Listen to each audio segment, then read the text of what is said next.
I think this is a topic that is going to resonate with a lot of people. Definitely. I think pretty much anyone listening can relate to this in some way. Absolutely. And you know, we joke about it, but it's actually kind of a serious topic. It is, yeah. And some research suggests that 95% of people procrastinate. Wow.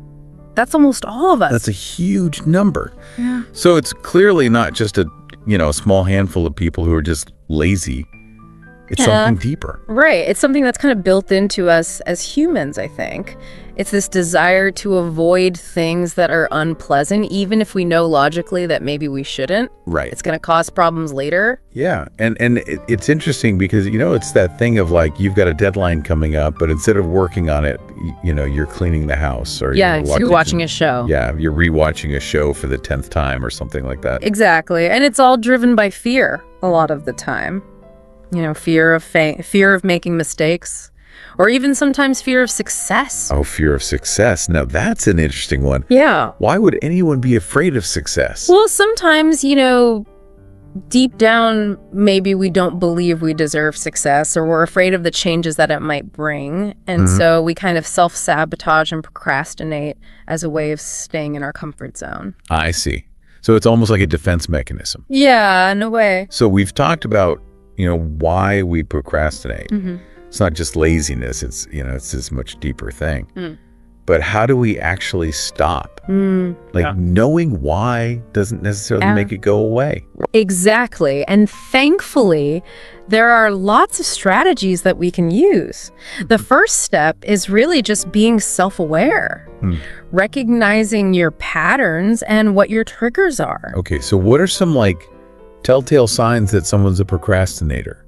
Well, or that they're procrastinating, I should say. Yeah. Are you filling your day with low priority tasks instead of tackling the big important ones? Are you constantly rereading emails but not making any decisions? Are you constantly getting distracted? Yep. Those are all kind of classic signs. So it's about really understanding and recognizing those patterns in yourself. Absolutely. Now, people talk about time management a lot, and I've always thought of that as being like a really rigid schedule. Yeah. But I've heard that can actually backfire. It definitely can. For a lot of people, a rigid schedule just creates more pressure and anxiety, and it makes them want to procrastinate even more. So instead of having this, huge to-do list that just looks so overwhelming, you're never going to get to it. Yeah. Exactly. Break it down into smaller, more manageable chunks. Small steps. Big wins. I love that. Exactly. And there's a great example of this. The author Anthony Trollope, he wrote over 40 books. Wow. And he did this by working in just 15-minute increments. Really? Yeah. That's fascinating. And he would focus on just writing 250 words in each session. So he was really applying that principle. Yeah, and it worked for him, clearly. Yeah. So it's just about that consistency and just doing a little bit at a time. Right. And each little win, kind of builds momentum and makes the process less daunting. It's almost like a snowball effect. Yeah. The more you do, the more you want to do. Now, there's this other thing I read about called temptation bundling. Have you heard of this? Oh, yeah. Temptation bundling. It's a great strategy. Tell me more about it.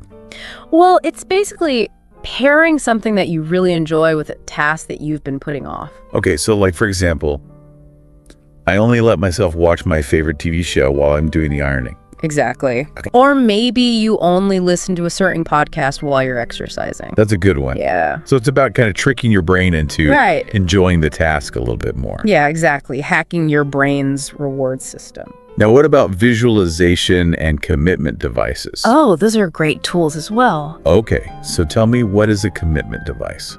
Well, it's basically a pre-planned action that you take to make it harder to procrastinate in the future. So it's like setting yourself up for success. Yeah, exactly. Like if you're trying to eat healthier, you might get rid of all the junk food in your house. Right. Or if you're trying to focus on work, you might delete all the distracting apps from your phone. Okay, so it's about removing the temptation. Exactly. Now, I read about this thing called the Seinfeld strategy. Oh, yeah. What's that all about? Well, it's all about creating a visual chain of success. So each day, you complete a task, you mark it on a calendar, and you don't want to break that chain. So it's almost like a visual reminder of your progress. Okay. And that can be motivating. That can be very motivating. So it's kind of like, you don't want to let yourself down. Right. You see that streak and you want to keep it going. Exactly. And it makes those small actions feel more significant as well. That's really interesting. And then there's this other thing called the 2-minute rule. Oh, yeah. The 2-minute rule is a great one. Tell me more. Well, it's all about making it as easy as possible to start a new habit. Okay. So the idea is that any new habit should take less than 2 minutes to begin. So you're basically setting a really low bar for yourself. Exactly. You can't say no. Right? It's all about removing that initial resistance. I love that. Because, we often talk about how the hardest part is just starting. It really. Once you get started, the momentum builds. Absolutely. But it's that initial push to get going. That's the tough part. It is the tough part. But the 2-minute rule is a great way to overcome that. It is. It's funny, though, because, we've been talking about all the ways to stop procrastinating. But isn't there like a good side to it sometimes? Oh, really? I'm all ears on this one. Yeah, there's something called like active procrastination, where you're delaying a task, but you're doing it strategically. So it's not just, being lazy. It's like you're choosing to do it. Exactly. You might be putting something off to prioritize something else that's more urgent. Oh, so it's almost like a calculated decision. Yeah, and sometimes it can even lead to better results. Really? How so? Well, sometimes stepping away from a task can give your subconscious mind a chance to work on it in the background. Like when you're stuck on a problem and then the solution just pops into your head while you're doing something totally unrelated. Exactly. There's actually a name for that. It's called the Zeigarnik effect. Wow. I never knew that. Yeah, our brains tend to keep working on unfinished tasks even when we're not consciously thinking about them. That's fascinating. So you're saying a little bit of procrastination can actually boost creativity? It can. And sometimes that extra time also allows you to gather more information or gain the fresh perspective. Okay, so procrastination isn't always the enemy. Right. It's about being intentional. There's a difference between active procrastination, which is a deliberate strategy, and passive procrastination, which is just giving in to that urge to avoid something. So it's about being honest with yourself about why you're putting something off. Exactly. And if you're constantly procrastinating without a good reason, that's when it can become a problem. Because I've heard that chronic procrastination can really affect your mental health. It definitely can. It can lead to increased stress, anxiety, even depression. It makes sense if you're always feeling overwhelmed and behind. It's going to take a toll on your well-being. Yeah, it becomes a vicious cycle. And it affects all areas of your life, not just your work. So it's really important to address it and develop those healthy coping strategies. Absolutely. Okay, so let's talk about some practical steps. Mm-hmm. What can we do to break the cycle? Well, we've already discussed some great strategies. Breaking down tasks, setting realistic goals using temptation bundling, and commitment devices. Those are all great starting points. But what about our environment? Does that play a role? Absolutely. Having a workspace that's free from distractions is key. So no more working on the couch with the TV on in the background. Probably not the best idea. Even if you think you're good at multitasking, our brains actually aren't wired for it. Right. When we try to do multiple things at once, we end up doing each task poorly. And that just leads to more stress in the end. Exactly. So having a dedicated workspace, even if it's just a small corner, can make a big difference. It's about creating that space where you can really focus. Right. And minimizing distractions is crucial. So turn off those notifications, put your phone on silent, or use a website blocker. Okay, so it's about creating that little bubble of productivity. Yeah. Now, what about having a routine? Does that help? It can be very helpful.